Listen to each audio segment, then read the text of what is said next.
Europe ছাড়িয়ে এখন মধ্যপ্রাচ্যের দেশ কাতারে সুনাম ছড়াচ্ছে বাংলাদেশি রন্ধন শিল্প। প্রবাসী উদ্যোক্তাদের সফলতায় এই শিল্পে কাজের সুযোগ বাড়ছে বাংলাদেশিদেরও। কাতারে বাংলাদেশি মালিকানা একটি রেস্টুরেন্টের উদ্বোধনী অনুষ্ঠানে এসব কথা বলেন দোহায় নিযুক্ত বাংলাদেশি রাষ্ট্রদূত। কাতার থেকে মামুনুর রশিদের তথ্যচিত্রে ডেস্ক রিপোর্ট। মধ্যপ্রাচ্যের তেল সমৃদ্ধ দেশ কাতারে বাড়ছে প্রবাসী বাংলাদেশিদের রেস্টুরেন্ট ব্যবসা। এতে করে এই খাতে বাংলাদেশিদের বিনিয়োগ বাড়ায় সৃষ্টি হচ্ছে বহু মানুষের কর্মসংস্থানও।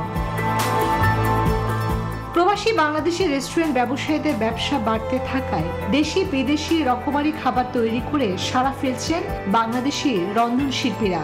বাংলাদেশের পুরান ঢাকা ঐতিহ্যবাহী কাচ্চিবাই, এটা এখানে ঘরোয়া পরিবেশে ফ্যামিলি নিয়ে সবাই এখানে আসবে। ফ্যামিলিদের জন্য সুব্যবস্থা এখানে আছে। বাংলাদেশি অর্গানিক ফুড যে কোনো দেশ থেকে অত্যন্ত সুস্বাদু। আমার আপনাদের রিকোয়েস্ট থাকবে একবার এসে আপনারা কাচ্চির স্বাদ নিয়ে যাবেন। কাতারে একটি রেস্টুরেন্টে কাজ করছে প্রায় 2 শতাধিকের বেশি বাংলাদেশি, যাদের পাঠানো টাকায় রেমিটেন্স বাড়ছে। এখানে কোনো বাইরের কোনো কিছু নেই, স্পেশাল করে আমাদের স্পেশাল ফ্যামিলি ফ্রুট ফালুদাটাই বেস্ট এখানে। বিদেশের মাটিতে রন্ধন শিল্পে বাংলাদেশি ব্যবসায়ীরা এগিয়ে যাচ্ছেন বলে মনে করেন কাতারে নিযুক্ত রাষ্ট্রদূত।